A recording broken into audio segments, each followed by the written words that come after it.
Vamos então falar um pouquinho de quais que são as principais hipóteses. Tem um sociólogo, que eu vou começar por ele, chamado, eu vou ter que colar o nome dele, tá? É Paul Servish. Eu acho que se fala Servish e não Servic, pelo que eu já ouvi da pronúncia, principalmente de falantes do inglês falando o nome dele. Ele é um sociólogo que trouxe um conceito muito interessante chamado de hiperagência. A pessoa, quando ela passa de um patamar do dinheiro, ela acaba sendo um hiperagente social. O que isso quer dizer? Tá? Ser um hiperagente social, segundo essa ideia que o Paulo acabou trazendo, é o seguinte: a pessoa ela tem tanto dinheiro que aquele dinheiro consegue resolver a maior parte dos problemas da vida daquela pessoa. Ela pode, em vários sentidos, estar inclusive acima da lei, ok?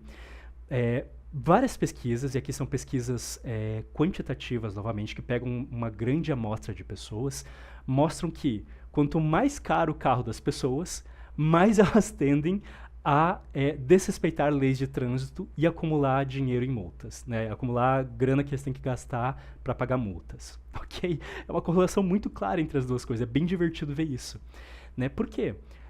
O mesmo valor de uma multa de trânsito pesa de uma maneira muito diferente no bolso de uma pessoa que é super rica. Para ela aquilo não importa, né? Quanto mais dinheiro, menos importa, mas para uma pessoa super rica, mesmo digamos assim, a multa mais cara que a gente tem no nosso país é um trocado para ele. Sem contar que ele tem muita grana para tentar fazer uma corrupção ali e tentar pagar para um policial, por exemplo, né, um suborno para não receber aquela multa. E se ele receber a multa e perder, por exemplo, ele atropelou uma pessoa e matou uma pessoa. Gente, eu tinha até me esquecido. A gente teve um caso muito recente aqui no Brasil de um Porsche e tudo mais, que estava numa velocidade acho que 3 vezes maior do que o máximo da via, matou um motorista de aplicativo. Eu nem me lembrei disso, na verdade, quando eu estava preparando aqui. Mas aqui é um exemplo que é bem comum de a gente falar nessa questão de hiperagência mesmo. A gente teve esse exemplo no Brasil, acho que em São Paulo, questão de semana passada ou algo assim, né? Pô, os policiais deixaram o cara aí por conta, saiu, não foi preso, teve todo um tratamento diferenciado na justiça. E se o cara... a Porsche já vem com habeas corpus, né? Eu gosto muito do Reinaldo de Azevedo falando nessas horas, que é um comentarista jornalístico, né? Ele fala, tem o Brasil dos com Porsche e o Brasil dos sem Porsche, né? Que são tratados de forma completamente diferentes. E a pessoa que é muito rica, ela pode ter matado alguém que ela vai conseguir pagar, às vezes, um ótimo profissional do direito para defender ela. Ela pode pagar horrores, né, valores absurdos. Acho que esse dono do Porsche pagou 1,5 milhão, né, se eu não me engano, para não ficar na cadeia, né? Como é aquela prisão, acho que... Puxa, fiança? Fiança? Eu acho que é fiança, né, o nome. Nossa, me fugiu. Geralmente é um termo que eu sei bem facilzinho, mas acho que é fiança. Ele pagou, acho que 1,5 milhão de fiança, né? Pro cara é um trocado, entendeu? Para ele, essas coisas se resolvem por meio do dinheiro. E de um dinheiro que é fiança, né? Obrigado, obrigado. Então, assim, se resolve por meio do dinheiro numa boa, ok? Vamos dar um outro exemplo. O cara tem uma empresa que quer fazer uma coisa ilegal. O que o cara com muito dinheiro faz? A ilegalidade não vai ser um problema para ele. Ou ele vai pagar as multas, né, da ilegalidade, ou às vezes, se o cara tiver visão, vamos dizer assim, ele vai fazer uma coisa mais interessante assim para ele. Ele vai fazer lobbying, ok?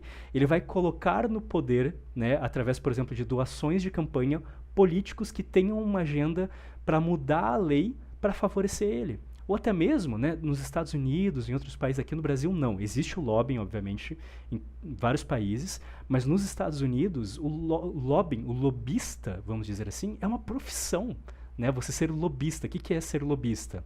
É você chegar junto dos políticos que estão votando determinadas leis que vão favorecer ou desfavorecer os seus negócios e tentar dar um jeitinho de comprar os caras na maciota, na tranquilidade, para influenciar como aquelas leis vão sair, para você sair ganhando, entendeu? Você tem poder sobre a democracia. Isso é uma coisa muito louca, é uma hiperagência social. Um dos maiores exemplos que eu gosto é o da pirâmide alimentar estadunidense. A pirâmide alimentar, ela surgiu como modelo na Holanda, né, nos Países Baixos, numa época que existia uma crise econômica e uma crise de fome muito forte lá na Holanda.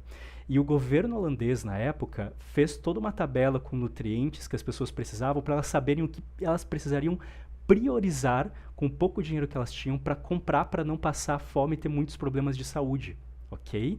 E daí veio acho que é o FDA, né, nos Estados Unidos, que seria o equivalente da nossa Anvisa, né, acho que é Food and Drugs Administration, se eu não me engano é isso.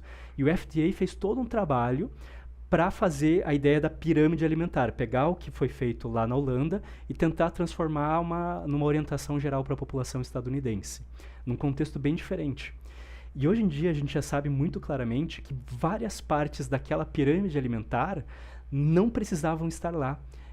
Por exemplo, a quantidade de carboidratos diário foi inflado porque houve lobbying de várias partes da agricultura da produção de grãos. Enquanto que tem várias partes relacionadas a laticínios ou derivados do leite, como queijos, iogurtes e afim, que não precisavam estar lá. Só que houve lobbying da parte dos produtores de laticínios e derivados lá dos Estados Unidos na votação daquilo para colocar isso, né, que mexia com a saúde da população inteira. Por quê? Porque eles queriam sair ganhando nos negócios deles. Então, olha, você vira um hiperagente social, você literalmente consegue mudar leis se você tiver dinheiro bastante. Olha a loucura de a gente pensar o quanto que você vai se descolando da realidade. Eu vou dar um exemplo brasileiro, tá bom? Um exemplo brasileiro é escravidão. E eu não estou falando da escravidão no passado, eu estou falando da escravidão hoje em dia. Na verdade, hoje em dia, a figura jurídica não é escravidão. Como a escravidão foi abolida, juridicamente não existe mais escravidão no Brasil. O termo correto é trabalho análogo à escravidão. Qual é a diferença? Nenhuma. Tá? São só palavras diferentes, mas é basicamente escravidão, é só uma questão técnica. Tá? Então, no Brasil, a gente tem trabalho análogo à escravidão, o que é ilegal. Ok? Quando você é pego praticando trabalho análogo à escravidão, você coloca uma pessoa e coloca ela basicamente como se fosse um escravo, né? Ou seja, você escraviza a pessoa, só que não é visto dessa maneira juridicamente, é um nome diferente, você paga uma multa por isso. Só que se você tiver dinheiro bastante, e eu vi cálculos relacionados a isso, tá, pessoal? Não estou falando da boca para fora, não é achismo, eu estou falando de cálculos. Se você conseguir fazer isso por tempo bastante, quem sabe até com um número grande de pessoas, sem ser pego por bastante tempo, essas pessoas te geraram renda, elas te geraram lucro. E na maior parte dos casos, se você conseguiu empregar bem essas pessoas, você vai ter conseguido mais dinheiro do que seria necessário para pagar a multa trabalhista que você vai receber, porque é multa trabalhista ainda por cima, é uma loucura. Então, assim, você consegue pagar a multa trabalhista de você ter escravizado aquelas pessoas e ter ficado com um extra. Você lucrou ainda por cima depois de ter pago a multa trabalhista por escravidão. Vocês percebem o quão delicado é isso? O quanto que se você tiver muito dinheiro, você consegue ser até uma pessoa que literalmente consegue escravizar pessoas no Brasil e lucrar com isso, mesmo pagando a multa da lei? É uma coisa que teve casos recentes lá no Rio Grande do Sul, né? Que foi isso, as empresas que estavam sendo processadas lá por trabalho escravo, mesmo depois acabaram tendo lucro em cima daquele trabalho análogo à escravidão.